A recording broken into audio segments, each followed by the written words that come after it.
नमः शिवाय। महादेव के चरणों में नमन करते हुए आप सभी का हार्दिक स्वागत है। आज हम उस पावन ग्रंथ शिव पुराण की महिमा का श्रवण करने जा रहे हैं, जो हमें जीवन के परम सत्य और भगवान शिव के अद्भुत स्वरूप से परिचित कराता है। ये कथा, जिसे स्वयं भगवान शिव ने प्रतिपादित किया और व्यास जी ने सनत कुमार मुनि के उपदेश पर आदरपूर्वक लिपिबद्ध किया, कलयुग में मनुष्य के कल्याण का सर्वोत्तम साधन है। नमस्कार दोस्तों, हमारे चैनल वैदिक शाला में एक बार फिर से आप सभी का हार्दिक स्वागत है, जहां आपको मिलती हैं सनातन धर्म की अमूल्य कथाएं, गहरे रहस्य और प्राचीन ज्ञान। एक समय की बात है, नैमिषारण्य के पुण्य क्षेत्र में, जहां गंगा और यमुना का पवित्र संगम है, महाज्ञानी श्री सूत जी मुनियों के दर्शनार्थ पधारे। सभी ऋषियों ने उनका विधिवत स्वागत किया और उनसे निवेदन किया, हे महाज्ञानी सूत जी, आप समस्त सिद्धांतों के ज्ञाता है, कृपा करके हमें पुराणों के सार का वर्णन करें। इस कलयुग में जहां जीव आसुरी स्वभाव के हो गए हैं और काम, क्रोध, मद, लोभ जैसे विकारों में डूबे हैं, हमें ऐसा साधन बताएं जो कल्याणकारी और मंगलकारी हो, जिससे मनुष्य के हृदय की शुद्धि हो और उसे परम शांति की प्राप्ति हो। सूत जी ने उत्तर दिया, हे शौनक जी, आप धन्य हैं, क्योंकि आपके हृदय में पुराण कथा को सुनने की अपार लालसा है। मैं आपको वो परम उत्तम शास्त्र सुनाता हूं, जो भक्ति को बढ़ाता है और भगवान शिव को संतुष्ट करने वाला अमृत के समान दिव्य है। वो है शिव पुराण। ये कलयुग में मनुष्यों के लिए परम हितकारी है। ये शिव पुराण समस्त पापों का नाश करता है, मनवांछित फलों को प्रदान करता है और मनुष्य को निष्पाप बनाकर इस लोक में सभी सुखों का उपभोग कराता है और अंत में उसे शिवलोक की प्राप्ति होती है। इसमें 24,000 श्लोक है, जो 7 संहिताओं में विभक्त है। शिव पुराण परब्रह्म परमात्मा के समान गति प्रदान करने वाला है। जो मनुष्य भक्ति और संयम से इसे सुनता है या प्रतिदिन प्रेम पूर्वक इसका पाठ करता है, वो निश्चित रूप से पुण्यात्मा है। भगवान शिव ऐसे विद्वान पुरुष पर प्रसन्न होकर उसे अपना परम धाम प्रदान करते हैं। जो प्रतिदिन आदर पूर्वक शिव पुराण का पूजन करते हैं, वे संसार में सभी सुखों का भोग कर अंत में भगवान शिव के परम पद को प्राप्त होते हैं और सदा सुखी रहते हैं। ये शिव पुराण धर्म, अर्थ, काम और मोक्ष, इन चारों पुरुषार्थों को देने वाला है। अतः इसे सदा प्रेम पूर्वक सुनना और पढ़ना चाहिए। शौनक जी ने पुनः पूछा, हे सूत जी, आपकी कृपा से हमने ये अद्भुत कथा सुनी। अब कृपा कर बताएं कि इस कथा के श्रवण से कौन से पापी शुद्ध होते हैं। सूत जी बोले, मुनिवर, जो मनुष्य पाप, दुराचार, काम, क्रोध, मद, लोभ में निरंतर डूबे रहते हैं, वे भी शिव पुराण के पढ़ने या सुनने से शुद्ध हो जाते हैं और उनके पापों का पूर्णतः नाश हो जाता है। इस संबंध में मैं आपको एक कथा सुनाता हूं। बहुत समय पहले किरात नगर में देवराज नामक एक ब्राह्मण रहता था। वो ज्ञान में दुर्बल, निर्धन और वैदिक धर्म से विमुख था। वो स्नान संध्या नहीं करता था और उसमें कपट वृत्ति बढ़ती जा रही थी। उसने अनेक मनुष्यों को मारकर उनका धन हड़प लिया था और धर्म के कार्य में थोड़ा भी धन नहीं लगाया था। वो व्यभिचारी और आचार भ्रष्ट था। एक दिन वो घूमता हुआ प्रतिष्ठानपुर, वर्तमान झूसी, प्रयागराज जा पहुंचा, जहां उसने एक शिवालय देखा। वहां बहुत से साधु महात्मा एकत्र हुए थे और एक ब्राह्मण शिव पुराण की कथा सुना रहे थे। देवराज वहीं रुक गया। रात में उसे ज्वर आ गया और उसे बड़ी पीड़ा होने लगी। ज्वर में पड़ा देवराज भी उस ब्राह्मण के मुख से शिव कथा निरंतर सुनता रहा। 1 मास बाद ज्वर से पीड़ित देवराज का निधन हो गया। यमराज के दूत उसे बांधकर यमपुरी ले गए। तभी शिवलोक से भगवान शिव के पार्षद वहां आ गए। वे कर्पूर के समान उज्जवल थे। उनके हाथ में त्रिशूल, पूरे शरीर पर भस्म और गले में रुद्राक्ष की माला थी। उन्होंने यमराज के दूतों को मारकर देवराज को उनके चंगुल से छुड़ा लिया और उसे अपने दिव्य विमान में बिठाकर कैलाश पर्वत पर ले जाने लगे। यमपुरी में कोलाहल सुनकर यमराज अपने भवन से बाहर आए। रुद्र के समान प्रतीत होने वाले उन दूतों का धर्मराज ने विधिवत पूजन किया और ज्ञान दृष्टि से सारा मामला जान लिया। भय के कारण उन्होंने शिव दूतों से कोई बात नहीं पूछी। तत्पश्चात शिव दूत देवराज को लेकर कैलाश चले गए और वहां पहुंचकर उन्होंने ब्राह्मण को करुणा अवतार भगवान शिव के हाथों सौंप दिया। शौनक जी ने कहा, हे महाभाग सूत जी, आप सर्वज्ञ हैं, आपकी कृपा से मैं कृतार्थ हुआ हूं। इस इतिहास को सुनकर मेरा मन आनंदित हो गया है, अतः भगवान शिव में प्रेम बढ़ाने वाली कोई अन्य कथा भी सुनाइए। सूत जी बोले, शौनक सुनो, मैं तुम्हारे सामने एक अन्य गोपनीय कथा का वर्णन करूंगा, क्योंकि तुम शिव भक्तों में अग्रगण्य और वेद वेदांगों में श्रेष्ठ हो। समुद्र के निकटवर्ती प्रदेश में वास्कल नामक एक गांव था, जहां वैदिक धर्म से विमुख महापापी मनुष्य रहते थे।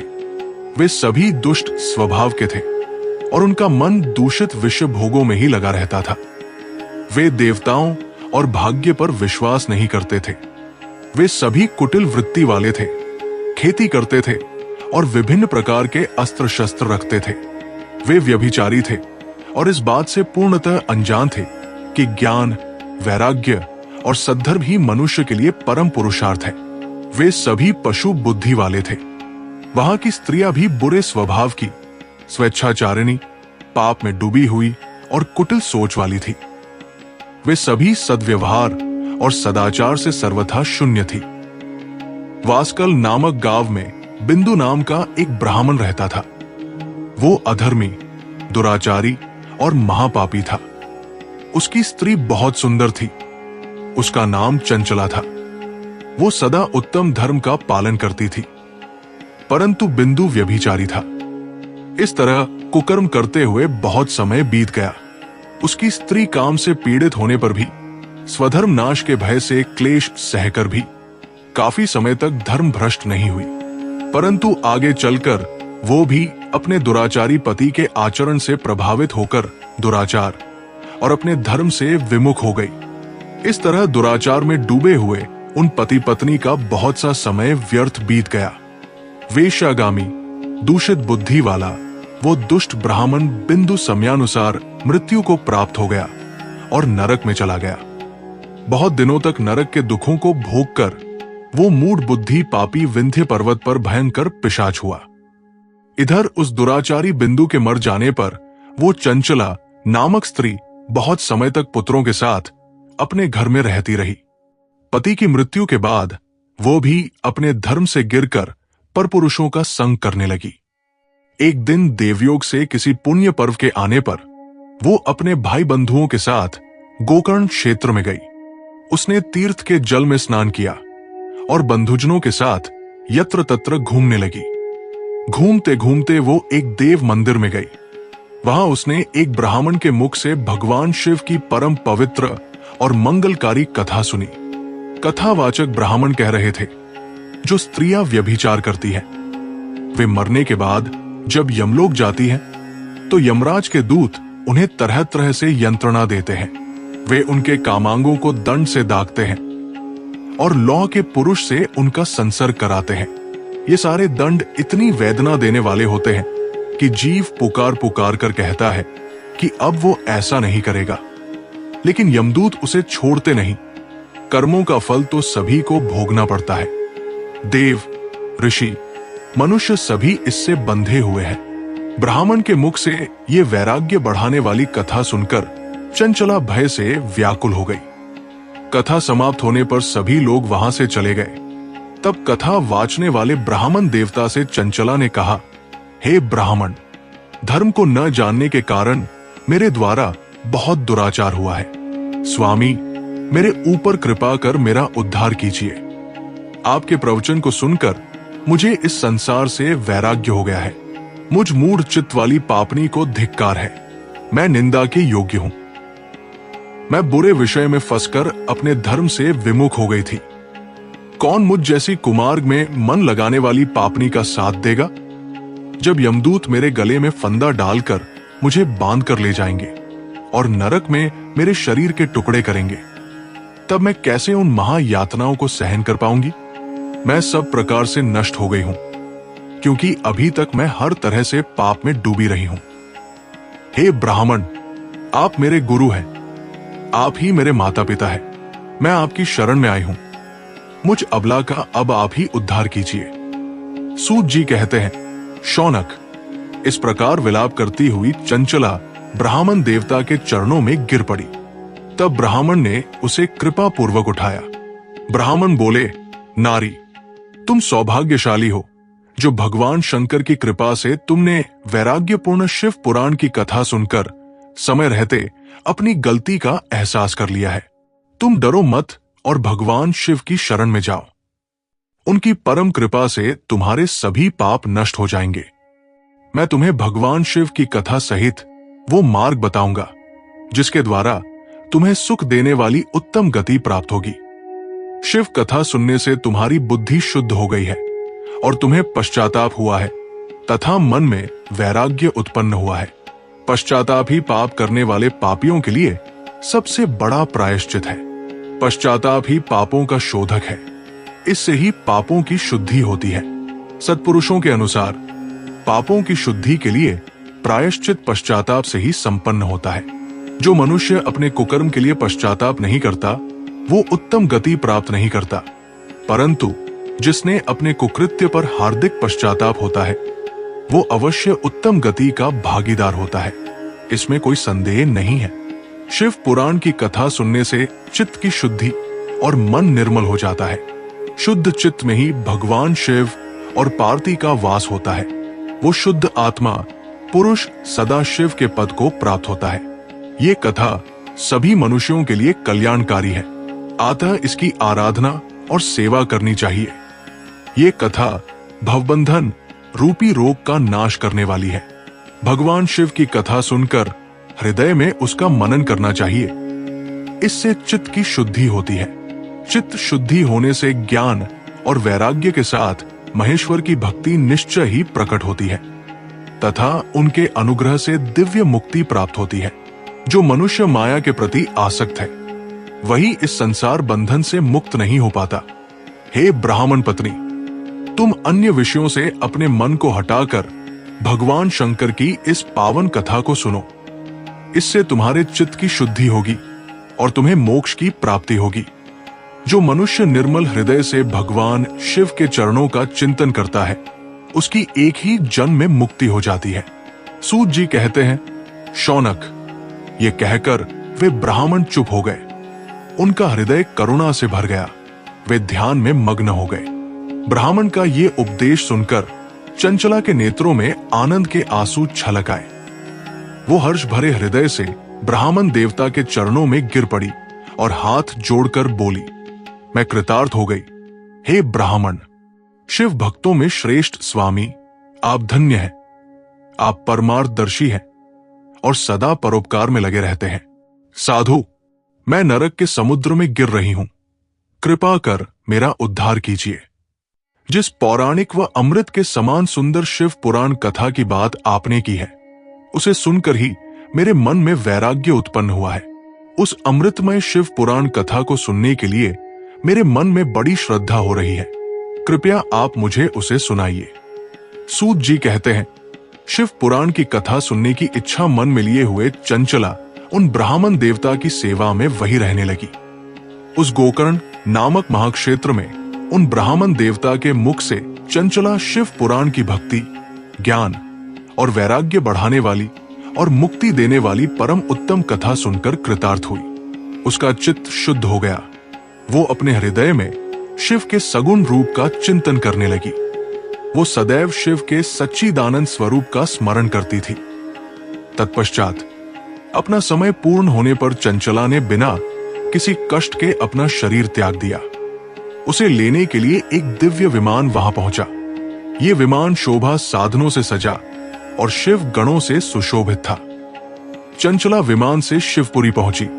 उसके सारे पाप धुल गए। वो दिव्यांगना हो गई। भव्य गौरांग देवी मस्तक पर अर्धचंद्र का मुकुट व अन्य दिव्य आभूषण पहने शिवपुरी पहुंची। वहां उसने सनातन देवता त्रिनेत्रधारी महादेव शिव को देखा। सभी देवता उनकी सेवा में भक्ति भाव से उपस्थित थे। उनकी अंकांति करोड़ों सूर्य के समान प्रकाशित हो रही थी। 5 मुख और हर मुख में 3-3 नेत्र थे। मस्तक पर अर्धचंद्राकार मुकुट शोभायमान हो रहा था। कंठ में नील चिन्ह था।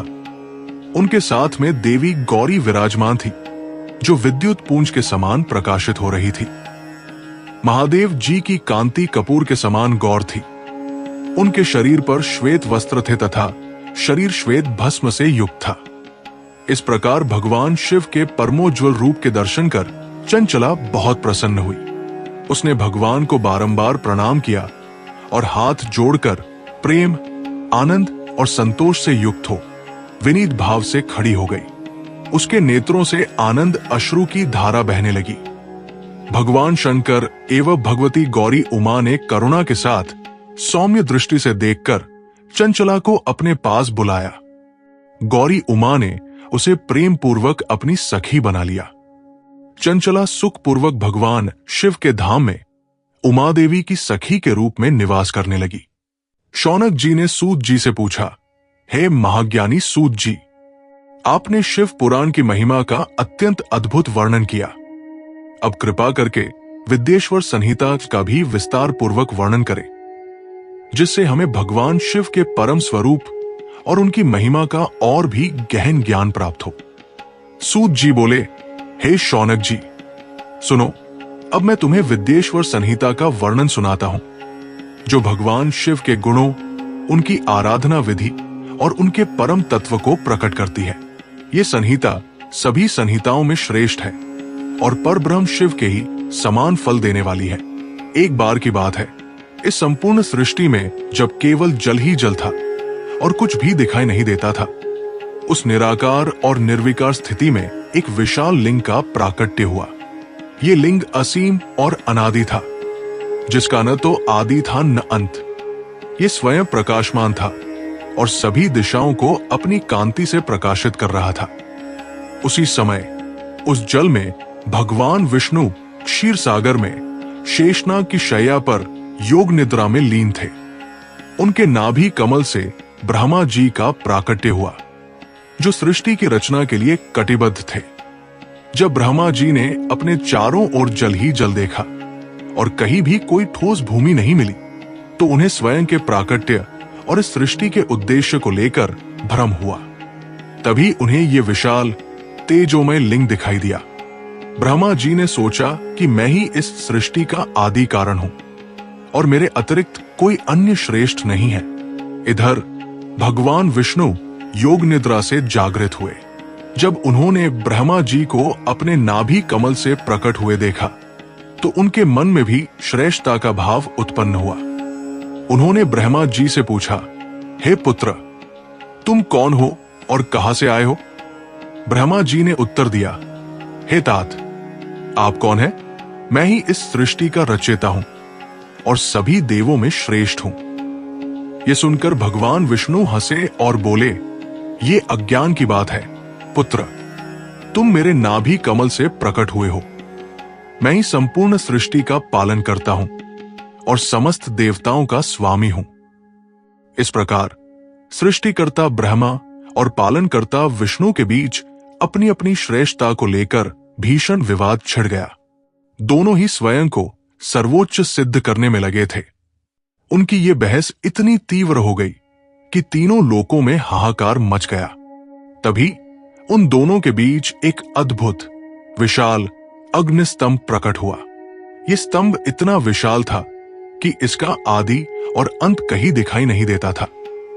ये अनंत और असीम था और इसकी कांति करोड़ों सूर्यों के समान प्रकाशित हो रही थी।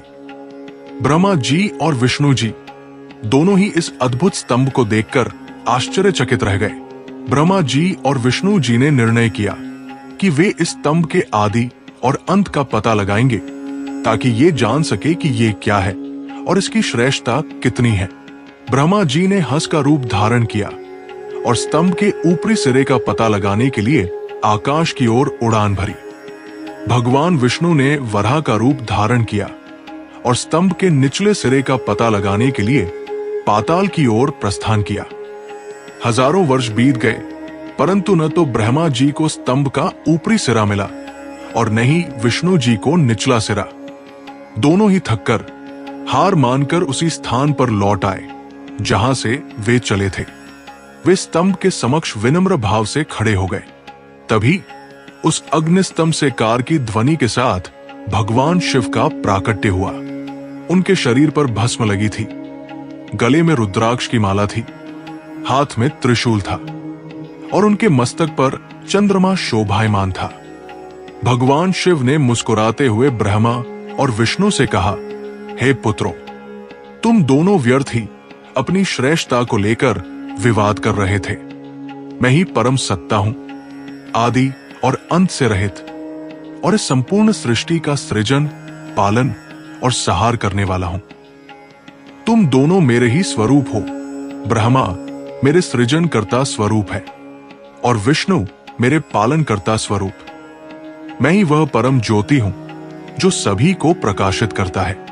भगवान शिव ने आगे कहा, हे ब्रह्मा, तुमने इस स्तंभ के ऊपरी सिरे का पता लगाने का प्रयास किया, और हे विष्णु, तुमने इसके निचले सिरे का, परंतु ये असंभव था, क्योंकि ये लिंग मेरा ही अनादि और अनंत स्वरूप है। ये ज्योतिर्लिंग के रूप में प्रकट हुआ है ताकि तुम दोनों और समस्त संसार मेरे परम स्वरूप को जान सके। भगवान शिव ने उद्घोष किया, जो कोई भी इस ज्योतिर्लिंग का दर्शन करेगा, पूजन करेगा या इसका स्मरण करेगा, वो सभी पापों से मुक्त होकर परम पद को प्राप्त होगा। ये ज्योतिर्लिंग समस्त कामनाओं को पूर्ण करने वाला और मोक्ष प्रदान करने वाला है। ये सुनकर ब्रह्मा जी और विष्णु जी ने अपनी भूल स्वीकार की और भगवान शिव के चरणों में गिर पड़े। उन्होंने शिव की स्तुति की और उनके परम स्वरूप को नमन किया। तब से भगवान शिव के इस निराकार स्वरूप को ज्योतिर्लिंग के रूप में पूजा जाने लगा और अनेक स्थानों पर उनके ज्योतिर्लिंग स्थापित हुए, जहां भक्तजन उनकी आराधना कर मोक्ष प्राप्त करते हैं। ये घटना बताती है कि ब्रह्मा और विष्णु भी परम शिव के ही अंश है और वे ही सर्वोच्च सत्ता है। सूत जी ने आगे कहा, हे शौनक जी, भगवान शिव ने ब्रह्मा और विष्णु को अपने परम स्वरूप का ज्ञान कराया और उन्हें शिव पूजा के महत्व से अवगत कराया। शिव पूजा कलयुग में मनुष्य के लिए अत्यंत कल्याणकारी है। भगवान शिव ने कहा, जो मनुष्य शुद्ध मन से मेरी पूजा करता है, वो सभी पापों से मुक्त होकर इस लोक में सुख भोगता है और अंत में मेरे परम धाम को प्राप्त होता है। मेरी पूजा में जल, बेलपत्र, धतूरा, अक्षत, चंदन और पुष्प का विशेष महत्व है। श्रद्धा और भक्ति से अर्पित की गई साधारण से साधारण वस्तु भी मुझे प्रिय है। शिव पूजा के कई विधान हैं, जिनमें से कुछ प्रमुख इस प्रकार है। रुद्राभिषेक, भगवान शिव को जल, दूध, दही, घी, शहद, शर्करा और अन्य पवित्र द्रव्यों से स्नान कराना रुद्राभिषेक कहलाता है। ये सभी पापों का नाश करने वाला और सभी मनोकामनाओं को पूर्ण करने वाला है। विशेष रूप से महामृत्युंजय मंत्र या रुद्र मंत्रों के जाप के साथ रुद्राभिषेक करने से असाध्य रोगों से मुक्ति मिलती है और अकाल मृत्यु का भय समाप्त होता है। पार्थिव शिवलिंग पूजा, मिट्टी से शिवलिंग बनाकर उसकी पूजा करना पार्थिव शिवलिंग पूजा कहलाता है। ऐसा माना जाता है कि जो मनुष्य पार्थिव शिवलिंग बनाकर श्रद्धा पूर्वक उसका पूजन करता है, उसे सभी तीर्थों के दर्शन का फल प्राप्त होता है और वो शिवलोक को प्राप्त होता है। ये पूजा विशेष रूप से सावन मास में अधिक फलदायी मानी जाती है। महामृत्युंजय जाप, महामृत्युंजय मंत्र त्र्यंबकम यजामहे सुगंधिन पुष्टिवर्धनम उर्वारुकमेव बंधनान मृत्युर्मुक्षीय मामृतात का जाप भगवान शिव को अत्यंत प्रिय है। ये मंत्र असाध्य रोगों, संकटों और मृत्यु के भय से मुक्ति दिलाता है। इसका नियमित जाप करने से मनुष्य को लंबी आयु, स्वास्थ्य और समृद्धि प्राप्त होती है। बेलपत्र अर्पण, बेलपत्र भगवान शिव को अत्यंत प्रिय है। कहा जाता है कि जो भक्त श्रद्धा पूर्वक शिवजी को बेलपत्र अर्पित करता है, उसे तीनों लोकों का फल प्राप्त होता है। बेलपत्र 3 पत्तियों वाला होना चाहिए और टूटा हुआ या कटा हुआ नहीं होना चाहिए। अभिषेक और अर्चना, शिवलिंग पर पवित्र जल, दूध और अन्य द्रव्यों से अभिषेक करना और फूल, फल, धूप, दीप आदि से अर्चना करना शिव पूजा का एक महत्वपूर्ण अंग है। इससे भगवान शिव प्रसन्न होते हैं और भक्तों को सुख समृद्धि प्रदान करते हैं। जो कोई भी इन विधियों में से किसी एक या अनेक विधियों से भगवान शिव की आराधना करता है, वो निश्चित रूप से उनके कृपा पात्र बनता है और इस जन्म में सभी सुखों का भोग कर अंत में शिव के परम धाम को प्राप्त होता है। शिव पूजा केवल बाहरी कर्मकांड नहीं है, बल्कि ये मन की शुद्धि और भगवान के प्रति अगाध प्रेम और विश्वास का प्रतीक है। ये विद्येश्वर संहिता का महत्वपूर्ण अंश है, जिसमें भगवान शिव के परम स्वरूप, उनके ज्योतिर्लिंग के प्राकट्य और उनकी पूजा के महत्व का वर्णन किया गया है। ये संहिता हमें ये बताती है कि कैसे ब्रह्मा और विष्णु भी परम शिव की ही शक्ति से उत्पन्न हुए हैं और वे ही सर्वोच्च ईश्वर है। सूत जी ने आगे कहा, हे शौनक जी, अब मैं तुम्हें रुद्र संहिता के प्रथम खंड सृष्टि खंड का वर्णन सुनाता हूं, जो भगवान शिव की लीलाओं और सृष्टि के गूढ़ रहस्यों को प्रकट करता है। भगवान शिव की प्रेरणा से जब सर्वत्र अंधकार और जल ही जल व्याप्त था, तब एक अद्भुत प्रकाश पुंज का प्राकट्य हुआ। ये प्रकाश पुंज निराकार परब्रह्म शिव का ही स्वरूप था। उस असीम ऊर्जा से एक स्वर्णमय अंड का प्रादुर्भाव हुआ, जिसे हिरण्यगर्भ कहा गया। ये अंड सहस्रों वर्षों तक जल में तैरता रहा। तत्पश्चात उस हिरण्यगर्भ से स्वयं ब्रह्मा जी का प्राकट्य हुआ। ब्रह्मा जी ने जब अपने नेत्र खोले तो उन्होंने स्वयं को जल के बीच एक विशाल कमल पर बैठा पाया। उनके चारों ओर केवल जल और अंधकार ही था। उन्हें यह ज्ञात नहीं था कि वे कौन हैं, कहां से आए हैं और उनका क्या कर्तव्य है। इस अज्ञान और एकाकीपन से वे चिंतित हो उठे। ब्रह्मा जी ने स्वयं को जानने और सृष्टि के रहस्य को समझने का प्रयास किया। वे कमलनाल के सहारे नीचे की ओर उतरे, परंतु उन्हें कहीं भी आदि या अंत नहीं मिला। वे हजारों वर्षों तक जल में भ्रमण करते रहे, लेकिन उन्हें न तो कोई आधार मिला और न ही कोई किनारा। हताश होकर ब्रह्मा जी पुनः अपने कमल पर लौट आए और तपस्या करने का निश्चय किया। उन्होंने कई वर्षों तक घोर तपस्या की, ताकि उन्हें अपने प्राकट्य का रहस्य और सृष्टि के निर्माण का ज्ञान हो सके। ब्रह्मा जी की तपस्या से प्रसन्न होकर जल के भीतर से एक और दिव्य पुरुष का प्राकट्य हुआ। वे अत्यंत तेजोमय थे। उनके शरीर का रंग मेघ के समान श्याम था और वे शेषनाग की शैया पर लेटे हुए थे। ये स्वयं भगवान विष्णु थे, जो संपूर्ण सृष्टि के पालन करता है। जब ब्रह्मा जी ने भगवान विष्णु को देखा तो उन्होंने उन्हें अपना ही अंश समझकर नमस्कार किया, परंतु भगवान विष्णु ने ब्रह्मा जी को देखकर पूछा, हे पुत्र, तुम कौन हो और कहां से आए हो? ब्रह्मा जी ने उत्तर दिया, हे तात, मैं ही इस सृष्टि का रचयिता हूं और सभी देवों में श्रेष्ठ हूं। इस पर भगवान विष्णु मुस्कुराए और बोले, तुम मेरे नाभि कमल से उत्पन्न हुए हो। पुत्र, मैं ही संपूर्ण जगत का आधार और पालक हूं। इस प्रकार ब्रह्मा और विष्णु के बीच अपनी अपनी श्रेष्ठता को लेकर पुनः विवाद छिड़ गया। दोनों ही स्वयं को श्रेष्ठ सिद्ध करने लगे और एक दूसरे पर क्रोधित होने लगे। उनका विवाद इतना बढ़ गया कि वे युद्ध के लिए उद्यत हो गए। तभी उन दोनों के बीच एक अद्भुत विशाल अग्निस्तंभ प्रकट हुआ, जिसे हमने विद्येश्वर संहिता में भी सुना था। यह स्तंभ असीम था और इसकी कांति करोड़ों सूर्यों के समान प्रकाशित हो रही थी। ब्रह्मा और विष्णु दोनों ही इस अद्भुत दृश्य को देखकर चकित रह गए और अपने युद्ध को त्याग कर इस स्तंभ के रहस्य को जानने का प्रयास करने लगे। भगवान शिव ने इस लीला को रचा ताकि ब्रह्मा और विष्णु को अपने परम स्वरूप का ज्ञान हो सके और वे अपनी सीमित सोच से बाहर निकलकर उनके अनादि अनंत स्वरूप को पहचान सके। ये अग्निस्तंभ भगवान शिव का ज्योतिर्लिंग स्वरूप था, जो उनकी निराकार सत्ता को प्रकट कर रहा था। जब ब्रह्मा और विष्णु ने उस ज्योतिर्लिंग के आदि और अंत का पता लगाने में असमर्थता व्यक्त की और शिव के समक्ष अपनी त्रुटि स्वीकार की, तब भगवान शिव ने उन्हें दर्शन दिए और समझाया कि वही परम सत्ता है और ब्रह्मा तथा विष्णु उन्हीं के अंश हैं, जिन्हें सृष्टि के सृजन और पालन का कार्य सौंपा गया है। भगवान शिव के आदेश पर ब्रह्मा जी ने सृष्टि की रचना का कार्य आरंभ किया। सर्वप्रथम ब्रह्मा जी ने मन से अपने पुत्रों की रचना की, जिन्हें मानस पुत्र कहा गया।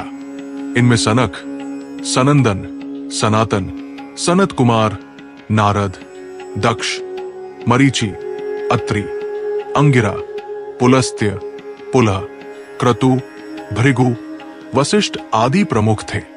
ब्रह्मा जी ने उनसे सृष्टि के विस्तार का आदेश दिया, परंतु उनके मानस पुत्रों ने भोग और संसार में लिप्त होने से इनकार कर दिया और मोक्ष के मार्ग पर चलने का निश्चय किया। इससे ब्रह्मा जी को निराशा हुई और उन्हें क्रोध आ गया। उनके क्रोध से उनके भ्रिकुटी से रुद्र, शिव का एक उग्र रूप का प्राकट्य हुआ। रुद्र ने विकराल रूप धारण किया और गर्जना करने लगे। ब्रह्मा जी ने उन्हें सृष्टि के विस्तार का आदेश दिया, परंतु रुद्र ने भी विवाह और सृष्टि में लिप्त होने से इनकार कर दिया।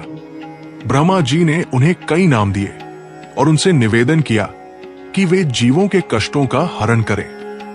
इसके बाद ब्रह्मा जी ने अपनी देह से स्त्री और पुरुष के युग्मों की रचना की, जिनमें से स्वयंभू मनु और शत्रुपा प्रमुख थे। इन्हीं से आगे चलकर मानव जाति का विस्तार हुआ। ब्रह्मा जी ने विभिन्न लोकों, देवयोनियों, असुरयोनियों, पशु पक्षियों, वनस्पतियों और जलचरों की रचना की। उन्होंने पृथ्वी, आकाश, अग्नि, वायु, जल आदि पंच तत्वों का भी निर्माण किया। इस प्रकार ब्रह्मा जी ने भगवान शिव की प्रेरणा और उनकी शक्ति से इस विशाल और विविध सृष्टि का सृजन किया। हर जीव, हर कण में भगवान शिव का ही अंश व्याप्त है और वे ही इस संपूर्ण ब्रह्मांड के मूल कारण हैं। सृष्टि की ये प्रक्रिया भगवान शिव की इच्छा से ही चलती है और उन्हीं में विलीन हो जाती है। सूत जी ने कहा, हे शौनक जी, अब मैं तुम्हें रुद्र संहिता के सती खंड का वर्णन सुनाता हूं, जो भगवान शिव और देवी सती की पवित्र कथा को दर्शाता है। ये खंड शिव पार्वती के अनादि प्रेम और धर्म की स्थापना की गाथा है। ब्रह्मा जी द्वारा सृष्टि की रचना के उपरांत उन्होंने अपने मानस पुत्रों में से दक्ष प्रजापति को विशेष अधिकार प्रदान किए। दक्ष अत्यंत यशस्वी और शक्तिशाली थे और उन्हें ये वरदान प्राप्त था कि वे अपनी इच्छा से प्राणियों की सृष्टि कर सकते थे। धीरे धीरे दक्ष के मन में अहंकार बढ़ने लगा। उन्हें लगा कि वही सर्वश्रेष्ठ है और उनके समान कोई अन्य नहीं। वे स्वयं को ब्रह्मा और विष्णु से भी अधिक श्रेष्ठ मानने लगे। दक्ष प्रजापति की अनेक पुत्रियां थी, जिनमें से एक थी सती। सती बचपन से ही भगवान शिव की अनन्य भक्त थी। उनका मन सदैव भगवान शिव के ध्यान में लीन रहता था। सती के हृदय में शिव के प्रति अगाध प्रेम था और वे उन्हीं को अपने पति के रूप में प्राप्त करना चाहती थी। परंतु दक्ष प्रजापति भगवान शिव को तिरस्कार की दृष्टि से देखते थे। उन्हें शिव का औघर रूप, उनके गले में सर्प, शरीर पर भस्म और श्मशान में निवास करना पसंद नहीं था। वे शिव को अपनी बराबरी का नहीं मानते थे और उन्हें एक साधारण तपस्वी समझते थे। अपने अहंकार के कारण दक्ष ने शिव को कभी भी उचित सम्मान नहीं दिया। जब सती विवाह योग्य हुई तो दक्ष ने उनके लिए स्वयंवर का आयोजन किया। उस स्वयंवर में सभी देवता, ऋषि और राजा उपस्थित थे, परंतु दक्ष ने भगवान शिव को आमंत्रित नहीं किया था। सती का मन शिव के अतिरिक्त किसी और को स्वीकार करने को तैयार नहीं था। जब सती ने देखा कि स्वयंवर में भगवान शिव उपस्थित नहीं है, तो उन्होंने अत्यंत दुखी होकर शिव का ध्यान किया। उनकी भक्ति और प्रेम से प्रसन्न होकर भगवान शिव उसी समय स्वयंवर स्थल पर प्रकट हो गए। सती ने भगवान शिव के गले में वरमाला डालकर उन्हें अपना पति स्वीकार कर लिया। ये देखकर दक्ष प्रजापति अत्यंत क्रोधित हुए उन्होंने शिव का अपमान किया और कहा कि वे एक ऐसे तपस्वी के साथ अपनी पुत्री का विवाह कभी स्वीकार नहीं करेंगे जो श्मशान में रहता है और अमंगल वेश धारण करता है। दक्ष ने शिव को अपशब्द कहे और उन्हें वहां से जाने के लिए कहा। भगवान शिव, जो परम शांत स्वभाव के हैं, दक्ष के अपमानजनक वचनों को सुनकर भी शांत रहे। वे सती के साथ वहां से चले गए और कैलाश पर्वत पर निवास करने लगे। सती को अपने पिता के व्यवहार से बहुत दुख हुआ, परंतु उन्होंने अपने पतिव्रत धर्म का पालन करते हुए भगवान शिव के साथ रहना स्वीकार किया। दक्ष का अहंकार बढ़ता ही गया। उन्होंने भगवान शिव को नीचा दिखाने का निश्चय किया और अपने हृदय में उनके प्रति घृणा का भाव पाले रखा। सती कैलाश पर्वत पर भगवान शिव के साथ सुखपूर्वक रहने लगी, परंतु उनके मन में अपने पिता के तिरस्कार के कारण एक पीड़ा सदैव बनी रही। दक्ष प्रजापति ने एक विशाल यज्ञ का आयोजन किया, जिसे बृहस्पतिसव यज्ञ कहा गया। उन्होंने इस यज्ञ में सभी देवताओं, ऋषियों और गणों को आमंत्रित किया, परंतु जानबूझकर भगवान शिव और देवी सती को आमंत्रित नहीं किया। दक्ष का उद्देश्य शिव का अपमान करना और उन्हें यह दिखाना था कि वे उनके बिना भी यज्ञ संपन्न कर सकते हैं। जब सती को यह ज्ञात हुआ कि उनके पिता एक विशाल यज्ञ का आयोजन कर रहे हैं और उन्हें तथा उनके पति भगवान शिव को आमंत्रित नहीं किया गया है, तो उन्हें अत्यंत दुख और क्रोध हुआ। सती ने भगवान शिव से कहा, हे स्वामी, मेरे पिता ने ये यज्ञ आयोजित किया है और मुझे आमंत्रित नहीं किया। मुझे वहां जाना चाहिए, भले ही मुझे आमंत्रित न किया गया हो, क्योंकि वो मेरा पिता का घर है। भगवान शिव ने सती को समझाया, हे प्रिय, जहां बिना निमंत्रण के जाना अपमान का कारण बनता हो, वहां नहीं जाना चाहिए। तुम्हारे पिता मुझसे द्वेष रखते हैं और उन्होंने जानबूझकर हमें आमंत्रित नहीं किया है। यदि तुम वहां जाओगी तो तुम्हें अपमानित होना पड़ेगा। परंतु सती अपने पिता के घर जाने के लिए दृढ़ थी। उनके हृदय में पिता के प्रति मोह और शिव के अपमान का दुख दोनों ही थे। भगवान शिव ने सती की इच्छा को देखते हुए उन्हें यज्ञ में जाने की अनुमति दे दी, परंतु उन्हें यह भी कहा कि वे अपने आत्मसम्मान का ध्यान रखें। सती यज्ञ स्थल पर पहुंची। वहां पहुंचकर उन्होंने देखा कि सभी देवता और ऋषि उपस्थित हैं, परंतु उनके पति भगवान शिव के लिए कोई स्थान नहीं है और न ही उनका कोई भाग है। दक्ष प्रजापति ने सती को देखकर उनका अपमान किया और भगवान शिव के लिए भी कटु वचन कहे। उन्होंने सती से कहा कि उन्हें शिव जैसे अमंगलकारी और गुणहीन व्यक्ति के साथ विवाह नहीं करना चाहिए था। अपने पति के अपमान और अपने आत्मसम्मान पर लगे ठेस को सती सहन न कर सकी। उनके हृदय में क्रोध और दुख की अग्नि प्रज्वलित हो उठी। उन्होंने सभी देवताओं और ऋषियों के समक्ष घोषणा की, मेरे पिता ने भगवान शिव का अपमान करके बहुत बड़ा पाप किया है। मैं ऐसी देह को धारण नहीं कर सकती जो ऐसे पिता से उत्पन्न हुई है, जिसने मेरे परम पूज्य पति का अपमान किया है। ये कहकर सती ने अपने योगबल से अपने शरीर में अग्नि प्रज्वलित कर ली और स्वयं को भस्म कर दिया। उनके आत्मदाह से समस्त लोकों में हाहाकार मच गया। देवताओं और ऋषियों ने दक्ष के इस कृत्य की निंदा की। सूत जी ने कहा, हे शौनक जी, सती के आत्मदाह के उपरांत भगवान शिव का क्रोध प्रज्वलित हो उठा। शिव, जो परम शांत और विरक्त है, अपनी पत्नी के अपमान और बलिदान से इतने विचलित हुए कि उनका रौद्र रूप प्रकट हो गया। कैलाश पर जब शिव को सती के आत्मदाह का समाचार मिला तो वे अत्यंत क्रोधित हुए। उनके नेत्र लाल हो गए, शरीर कांपने लगा और वे अपनी जटाओं को झटकने लगे। उनके क्रोध से त्रिलोक में कंपन होने लगा। भगवान शिव ने अपनी एक जटा को उखाड़ा और उसे पृथ्वी पर पटक दिया। उस जटा से एक भयंकर पुरुष का प्राकट्य हुआ, जिसका नाम वीरभद्र था। वीरभद्र का स्वरूप अत्यंत विकराल था। वे सहस्रों भुजाओं वाले, विशाल शरीर वाले और अग्नि के समान तेजस्वी थे। उनके साथ महाकाली भी प्रकट हुई। जो भयानक रूप धारण किए थी। भगवान शिव ने वीरभद्र और महाकाली को आदेश दिया, हे वीरभद्र, तुम तुरंत दक्ष के यज्ञ स्थल पर जाओ और उस यज्ञ को नष्ट कर दो, दक्ष का सिर काट दो और सभी देवताओं तथा ऋषियों को दंडित करो जिन्होंने मेरे अपमान में उनका साथ दिया। वीरभद्र ने शिव के आदेश को शिरोधार्य किया और अपनी गणों की सेना के साथ प्रचंड वेग से दक्ष के यज्ञ स्थल की ओर प्रस्थान किया। उनके आगमन से यज्ञ स्थल पर हाहाकार मच गया। वीरभद्र ने यज्ञ का विध्वंस किया, अग्नि कुंडों को बुझा दिया और देवताओं तथा ऋषियों को दंडित करना आरंभ कर दिया। दक्ष ने अपनी रक्षा का प्रयास किया, परंतु वीरभद्र ने उनका सिर धड़ से अलग कर दिया। ये देखकर सभी देवता भयभीत हो गए और भगवान शिव की शरण में गए।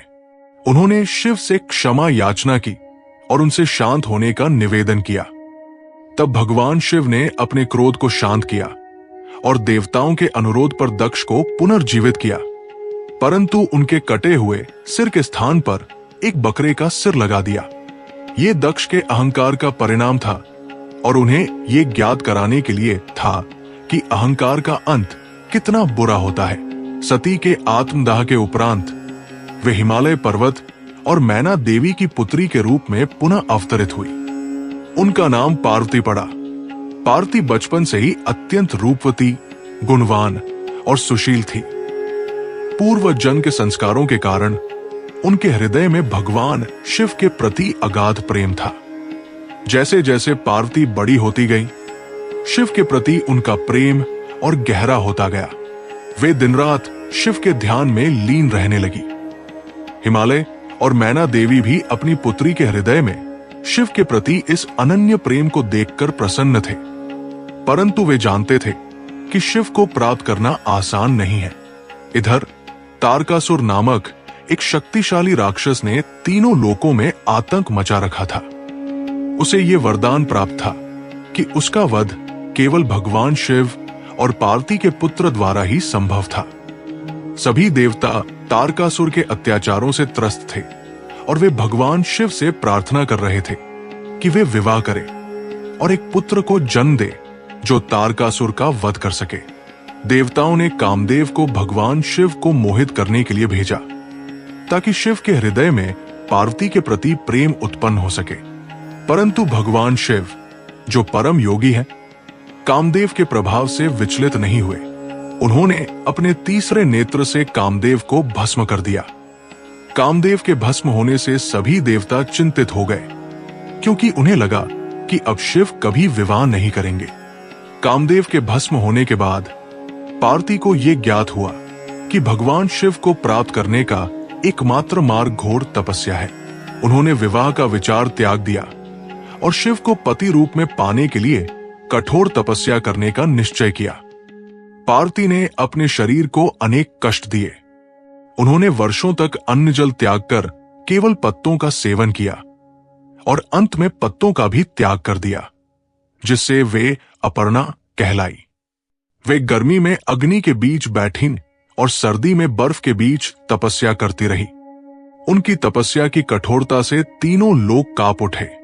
स्वयं देवता और ऋषि भी उनकी तपस्या की सराहना करने लगे। भगवान शिव जो परम दयालु है, पार्वती की निष्ठा और तपस्या से अत्यंत प्रसन्न हुए। वे एक वृद्ध ब्राह्मण का रूप धारण कर पार्वती के समक्ष प्रकट हुए और उनकी तपस्या का उपहास करने लगे। उन्होंने शिव की निंदा की और पार्वती से कहा कि उन्हें शिव जैसे अमंगलकारी और गुणहीन व्यक्ति के लिए तपस्या नहीं करनी चाहिए। परंतु पार्वती ने दृढ़ता से कहा, आप शिव को नहीं जानते। वे परम ब्रह्मा हैं, तीनों लोकों के स्वामी हैं। आप चाहे कुछ भी कहें, मेरा मन शिव के चरणों में ही लगा रहेगा। पार्वती की अनन्य भक्ति और दृढ़ता को देखकर शिव अत्यंत प्रसन्न हुए और अपने वास्तविक रूप में प्रकट हो गए। उन्होंने पार्वती को दर्शन दिए और उनसे कहा, हे पार्वती, तुम्हारी तपस्या से मैं अत्यंत प्रसन्न हूं। मैं तुम्हें पत्नी रूप में स्वीकार करता हूं। यह सुनकर पार्वती अत्यंत प्रसन्न हुई। भगवान शिव और पार्वती के विवाह की तैयारी होने लगी। सभी देवता और ऋषि इस विवाह में सम्मिलित हुए। भगवान शिव अपनी बारात के साथ, जो भूत प्रेतों और गणों से सुसज्जित थी, हिमालय के यहां पहुंचे। भगवान शिव और पार्वती का विवाह विधि विधान से संपन्न हुआ, जिससे समस्त लोकों में हर्ष और उल्लास छा गया। इस विवाह ने तारकासुर के अंत का मार्ग प्रशस्त किया और सृष्टि में धर्म की पुनः स्थापना की। सूत जी ने कहा, हे शौनक जी, अब मैं तुम्हें रुद्र संहिता के कुमार खंड का वर्णन सुनाता हूं, जो भगवान शिव और पार्वती के पुत्र, युद्ध के देवता स्कंद कुमार कार्तिकेय के जन्म और उनके वीर कर्मों की गाथा है। ये खंड देवताओं के कष्ट निवारण और धर्म की विजय का प्रतीक है। पार्वती से विवाह के उपरांत भगवान शिव और पार्वती कैलाश पर्वत पर सुखपूर्वक निवास करने लगे। उधर तारकासुर नामक राक्षस का अत्याचार तीनों लोकों में बढ़ता जा रहा था। उसे ब्रह्मा जी से ये वरदान प्राप्त था कि उसका वध केवल शिव और पार्वती के पुत्र द्वारा ही संभव था। इसी कारण देवता अत्यंत चिंतित थे और वे शिव पार्वती के पुत्र के जन्म की प्रतीक्षा कर रहे थे। देवताओं ने भगवान शिव से प्रार्थना की कि वे पुत्र रत्न की प्राप्ति करें ताकि तारकासुर का अंत हो सके। भगवान शिव ने देवताओं की प्रार्थना स्वीकार की। उनके तेज से एक दिव्य ज्योति प्रकट हुई, जो अत्यंत तेजस्वी और ऊर्जावान थी। इस ज्योति को अग्निदेव ने धारण किया, परंतु वे भी इसे सहन न कर सके। तब अग्निदेव ने इस तेज को गंगा नदी में प्रवाहित कर दिया। गंगा ने भी इस दिव्य तेज को धारण नहीं कर पाई और उसे शरदवन में स्थापित कर दिया। शरदवन में यह तेज 6 मुख वाले एक शिशु के रूप में प्रकट हुआ। यह शिशु इतना तेजोमय था कि इसने पूरे वातावरण को प्रकाशित कर दिया। इस शिशु को देखकर 6 कृत्तिकाएं, तारामंडल में स्थित तारे, मोहित हो गई और उन्होंने उसे अपना पुत्र मानकर स्तनपान कराया। इस प्रकार इस शिशु का नाम कार्तिकेय, कृत्तिकाओं का पुत्र, पड़ा। भगवान शिव और पार्वती को जब इस शिशु के जन्म का समाचार मिला तो वे अत्यंत प्रसन्न हुए। कार्तिकेय बचपन से ही अद्भुत शक्तियों से संपन्न थे और उनमें युद्ध कौशल स्वाभाविक रूप से विद्यमान था। जब कार्तिकेय बड़े हुए तो देवताओं ने उनसे तारकासुर का वध करने का निवेदन किया। कार्तिकेय ने देवताओं की प्रार्थना स्वीकार की और युद्ध के लिए तैयार हो गए। एक भीषण युद्ध हुआ, जिसमें कार्तिकेय ने अपनी दिव्य शक्तियों और अदम्य साहस से तारकासुर को पराजित किया और अंततः उसका वध कर दिया। तारकासुर के वध से तीनों लोकों में शांति स्थापित हुई और देवताओं ने राहत की सांस ली। सभी ने कार्तिकेय की वीरता और पराक्रम की प्रशंसा की।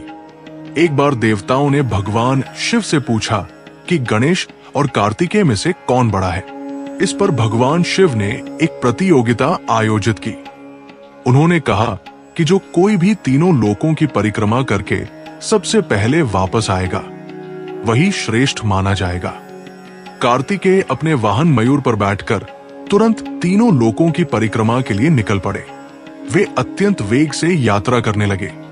उधर गणेश जी, जिनका वाहन मूषक है, ने एक अलग युक्ति सोची। वे जानते थे कि शारीरिक गति से वे कार्तिकेय को नहीं हरा सकते। गणेश जी ने अपने माता पिता भगवान शिव और पार्वती के चारों ओर 7 बार परिक्रमा की और हाथ जोड़कर खड़े हो गए। जब भगवान शिव ने उनसे पूछा कि उन्होंने परिक्रमा क्यों नहीं की, तो गणेश जी ने उत्तर दिया, हे पिता, समस्त लोक आपके ही स्वरूप है। आप और माता पार्वती ही मेरे लिए संपूर्ण ब्रह्मांड है। आपकी परिक्रमा करके मैंने तीनों लोकों की परिक्रमा कर ली है। यह सुनकर भगवान शिव और पार्वती अत्यंत प्रसन्न हुए। उन्होंने गणेश जी की बुद्धि, भक्ति और माता पिता के प्रति अगाध प्रेम की सराहना की। शिव जी ने घोषणा की कि गणेश ही श्रेष्ठ है और उन्हें सर्वप्रथम पूजनीय होने का वरदान दिया।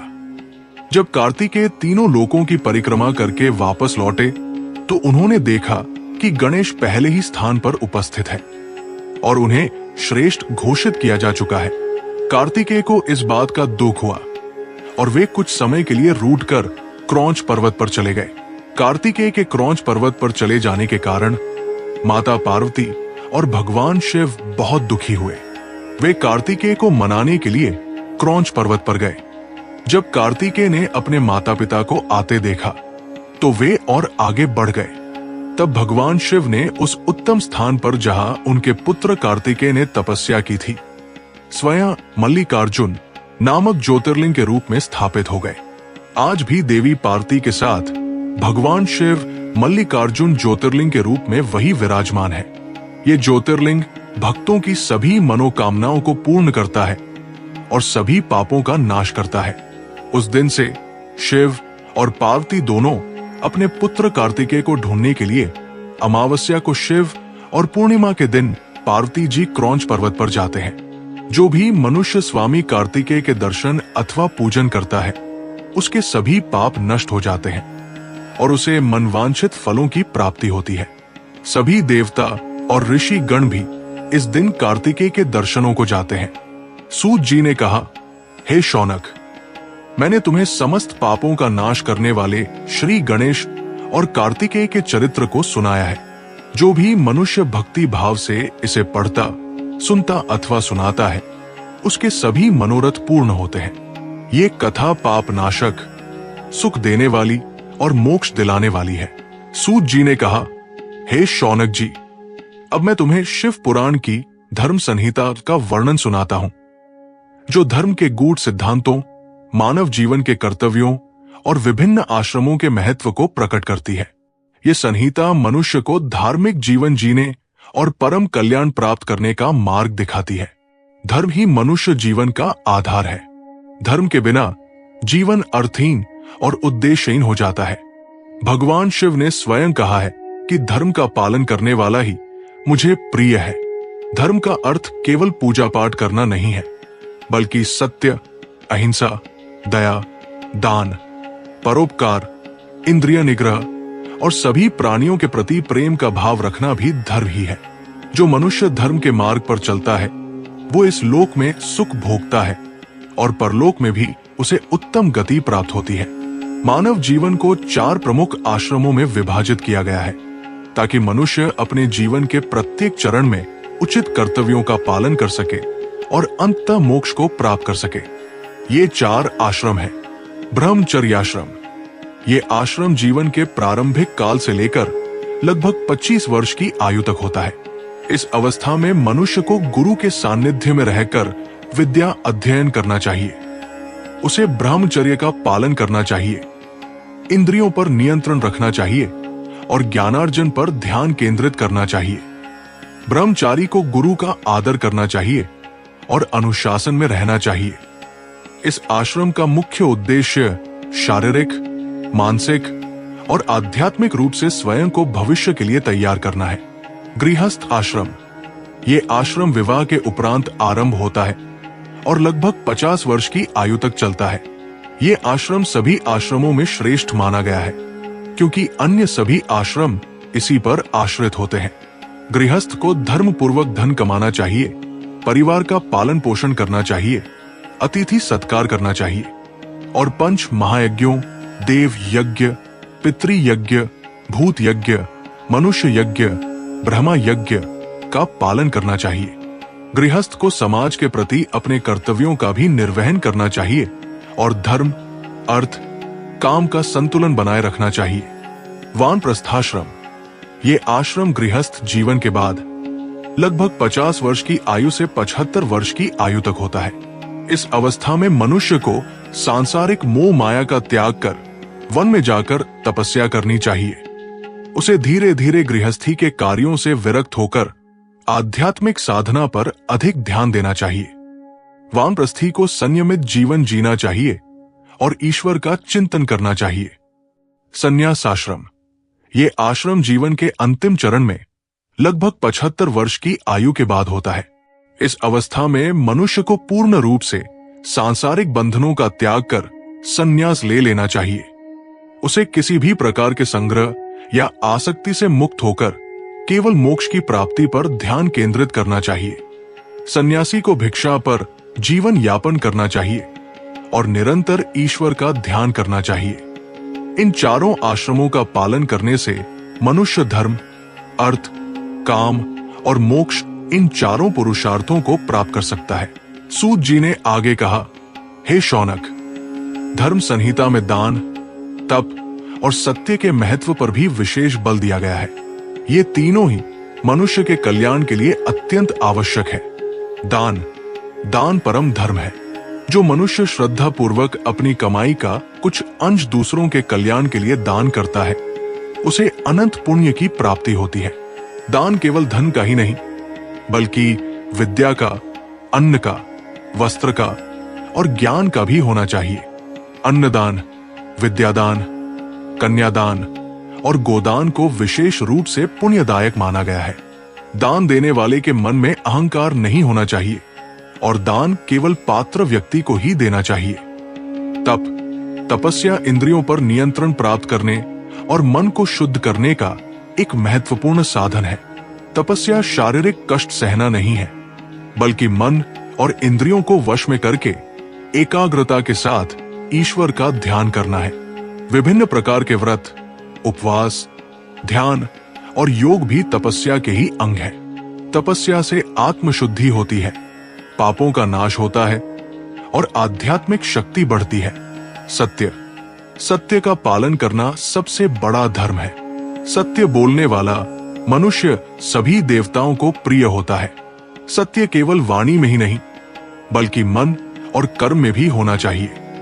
जो मनुष्य सत्य का पालन करता है, उसे सभी प्रकार के भय से मुक्ति मिलती है और उसे परम शांति प्राप्त होती है। असत्य बोलने वाला मनुष्य इस लोक में और परलोक में भी दुख भोगता है। सत्य का आचरण करने से मनुष्य का तेज बढ़ता है और उसे ईश्वरीय कृपा प्राप्त होती है। धर्म संहिता में बताया गया है कि इन सभी धर्म के तत्वों का पालन करने से मनुष्य का जीवन सफल होता है और वो भगवान शिव के परम पद को प्राप्त करता है। ये संहिता हमें सिखाती है कि जीवन को कैसे धार्मिकता, नैतिकता और आध्यात्मिकता के साथ जीना चाहिए। धर्म संहिता में 5 महायज्ञों का भी विस्तार से वर्णन किया गया है, जिन्हें प्रत्येक गृहस्थ को अपनी क्षमता अनुसार संपन्न करना चाहिए। ये 5 यज्ञ मनुष्य को प्रकृति, देवताओं, ऋषियों, मनुष्यों और अन्य जीवों के प्रति अपने ऋण से मुक्त करते हैं। देव यज्ञ, देवऋण देवताओं के प्रति कृतज्ञता व्यक्त करने के लिए किया जाने वाला यज्ञ। इसमें देवताओं को हवन, अर्पण और स्तुति के माध्यम से प्रसन्न किया जाता है। इससे मनुष्य को देवताओं का आशीर्वाद प्राप्त होता है और वह प्रकृति के नियमों का पालन करता है। पितृयज्ञ, पितृऋण अपने पूर्वजों के प्रति सम्मान और कृतज्ञता व्यक्त करने के लिए किया जाने वाला यज्ञ। इसमें श्राद्ध, तर्पण और पिंडदान के माध्यम से पितरों को संतुष्ट किया जाता है। इससे पितरों को शांति मिलती है और मनुष्य को पितृदोष से मुक्ति मिलती है। ऋषि यज्ञ, ऋषिऋण ऋषियों और गुरुओं के प्रति सम्मान व्यक्त करने के लिए किया जाने वाला यज्ञ। इसमें वेदों, शास्त्रों और ज्ञान के अध्ययन अध्यापन तथा ऋषियों के उपदेशों का पालन किया जाता है। इससे मनुष्य को ज्ञान प्राप्त होता है और वो आध्यात्मिक उन्नति करता है। मनुष्य यज्ञ, मनुष्य ऋण मनुष्यों के प्रति सेवा और दान के माध्यम से किया जाने वाला यज्ञ। इसमें अतिथि सत्कार, दीन दुखियों की सहायता और समाज सेवा के कार्य किए जाते हैं। इससे मनुष्य को सामाजिक सद्भाव और पुण्य की प्राप्ति होती है। भूत यज्ञ, भूत ऋण अन्य जीवों, पशु पक्षी, कीट पतंग के प्रति दया और पोषण के माध्यम से किया जाने वाला यज्ञ। इसमें पशुओं को चारा डालना, पक्षियों को दाना देना और सभी जीवों के प्रति करुणा का भाव रखना शामिल है। इससे मनुष्य को सभी जीवों के प्रति प्रेम और अहिंसा का पाठ मिलता है। इन 5 महायज्ञों का पालन करने से मनुष्य का जीवन संतुलित होता है, उसे पुण्य की प्राप्ति होती है और वो समाज तथा प्रकृति के साथ सामंजस्य स्थापित करता है। ये धर्म संहिता हमें बताती है कि कैसे एक व्यक्ति धार्मिक जीवन जीते हुए भी सभी कर्तव्यों का पालन कर सकता है और अंततः मोक्ष की ओर अग्रसर हो सकता है। सूत जी ने कहा, हे शौनक जी, अब मैं तुम्हें शिव पुराण की ज्ञान संहिता का वर्णन सुनाता हूं, जो परम ज्ञान, आत्मा परमात्मा के संबंध और मोक्ष की प्राप्ति के गूढ़ रहस्यों को प्रकट करती है। ये संहिता मनुष्य को अज्ञान के अंधकार से निकालकर आत्मज्ञान के प्रकाश की ओर ले जाती है। ज्ञान ही अज्ञान का नाशक है और मुक्ति का मार्ग प्रशस्त करता है। केवल कर्मकांड और भक्ति ही पर्याप्त नहीं है जब तक कि मनुष्य को ब्रह्मा ज्ञान की प्राप्ति न हो। भगवान शिव ने स्वयं कहा है कि ज्ञान ही परम सत्य है और उसी से मेरी प्राप्ति संभव है। ज्ञान का अर्थ केवल पुस्तकों को पढ़ना या सूचना एकत्र करना नहीं है, बल्कि ये आत्मा के वास्तविक स्वरूप को जानने और उसे परब्रह्म से जोड़ने की प्रक्रिया है। अज्ञान के कारण ही मनुष्य संसार के बंधनों में फंसा रहता है और जन्म मृत्यु के चक्र में भटकता रहता है। जब मनुष्य को आत्मज्ञान प्राप्त होता है तब उसे ये बोध होता है कि वो शरीर नहीं बल्कि अमर आत्मा है और ये आत्मा परब्रह्म शिव का ही अंश है। ये ज्ञान ही मनुष्य को सभी दुखों से मुक्त कर परम शांति प्रदान करता है। ज्ञान प्राप्त करने के लिए कुछ मुख्य मार्ग है। श्रवण, गुरु या शास्त्रों से ज्ञान का श्रवण करना। इसमें एकाग्रता से उपदेशों और वेदों के ज्ञान को सुनना शामिल है। मनन, श्रवण किए गए ज्ञान पर गहराई से विचार करना और उसे अपने बुद्धि में स्थापित करना। निदिध्यासन, मनन के बाद उस ज्ञान को अपने जीवन में उतारना और उस पर निरंतर ध्यान करना ताकि वो अनुभव में परिवर्तित हो जाए। जो मनुष्य इन तीनों चरणों का पालन करता है उसे धीरे धीरे आत्मज्ञान की प्राप्ति होती है और वह माया के बंधनों से मुक्त हो जाता है। ज्ञान संहिता में आत्मा और परमात्मा के अटूट संबंध का विस्तार से वर्णन किया गया है। आत्मा प्रत्येक जीव में निवास करने वाला चेतन तत्व है और परमात्मा वही परब्रह्म शिव है जो संपूर्ण ब्रह्मांड में व्याप्त है। ये संसार जिसमें हम रहते हैं भगवान शिव की ही माया द्वारा रचित है।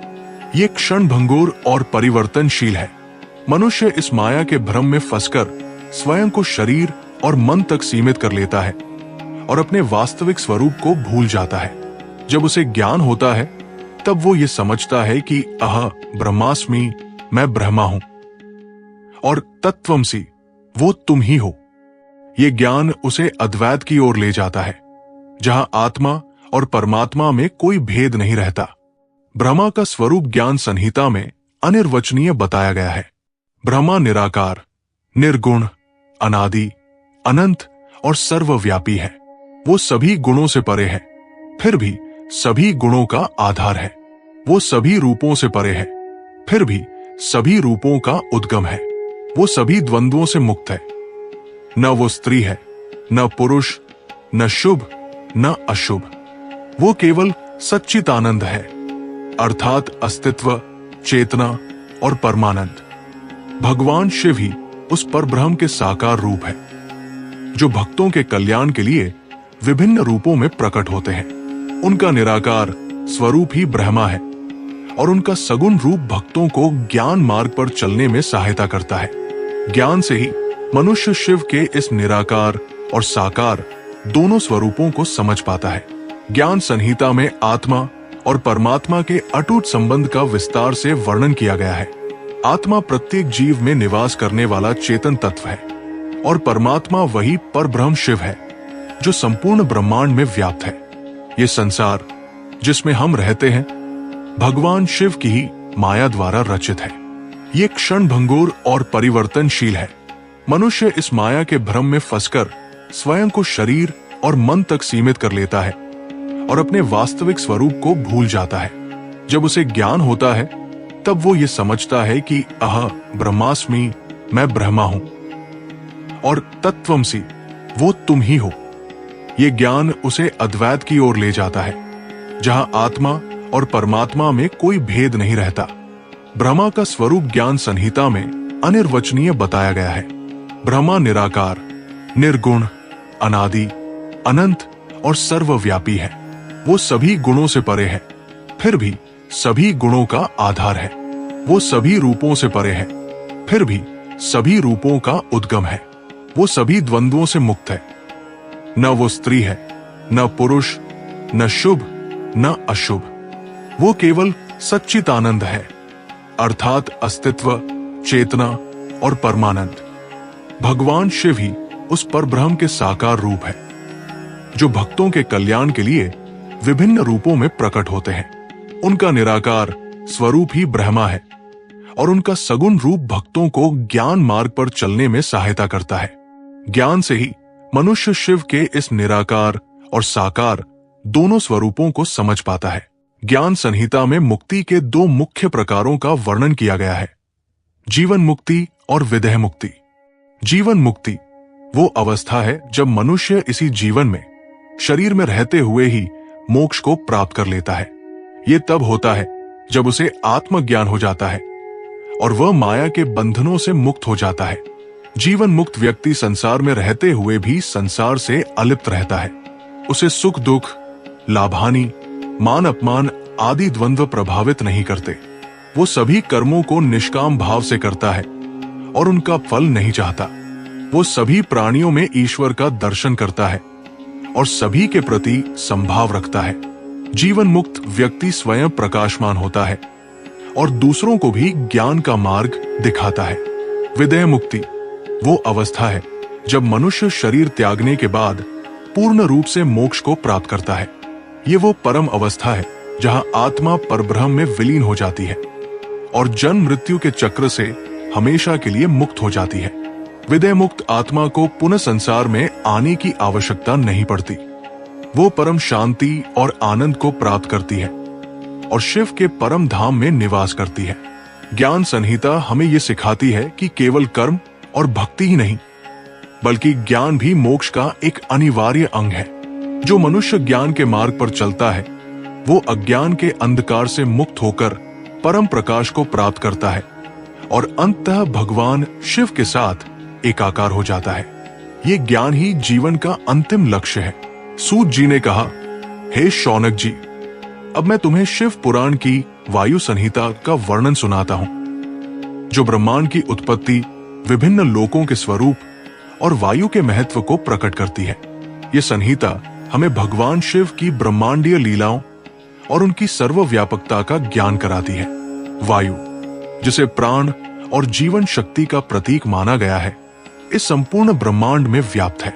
वायु केवल भौतिक हवा ही नहीं बल्कि एक सूक्ष्म ऊर्जा भी है जो सभी प्राणियों में प्राण के रूप में विद्यमान है। भगवान शिव की इच्छा से ही वायु की उत्पत्ति हुई और वही सभी जगत को धारण करती है। वायु के बिना कोई भी जीव जीवित नहीं रह सकता और न ही कोई सृष्टि कार्य संभव हो सकता है।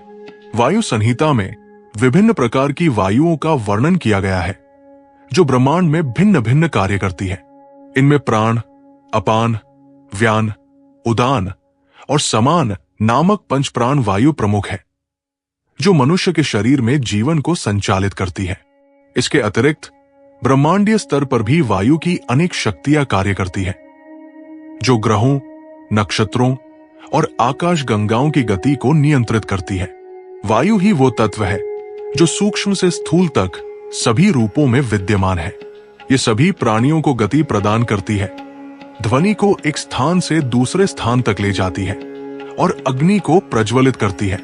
वायु ही सृष्टि के संतुलन को बनाए रखती है। वायु संहिता में ब्रह्मांड की उत्पत्ति और उसके लय, सहार के चक्र का विस्तार से वर्णन किया गया है। ये चक्र भगवान शिव की इच्छा और उनकी लीला से संचालित होता है। सृष्टि के आरंभ में जब केवल निराकार ब्रह्मा ही विद्यमान था, तब भगवान शिव की इच्छा से महत्तत्व का प्रादुर्भाव हुआ। महत्तत्व से अहंकार, अहंकार से पंचतत्व, आकाश, वायु, अग्नि, जल, पृथ्वी और इन पंच तत्वों से संपूर्ण ब्रह्मांड की रचना हुई। ब्रह्मा जी भगवान शिव की प्रेरणा से इन तत्वों का उपयोग कर विभिन्न लोकों, प्राणियों और वनस्पतियों का सृजन करते हैं। ये ब्रह्मांड एक निश्चित कालचक्र के अनुसार चलता है। प्रत्येक कल्प के अंत में भगवान शिव रुद्र के रूप में प्रकट होते हैं और इस संपूर्ण सृष्टि का सहार करते हैं। सभी लोक, सभी प्राणी और सभी तत्व उन्हीं में विलीन हो जाते हैं।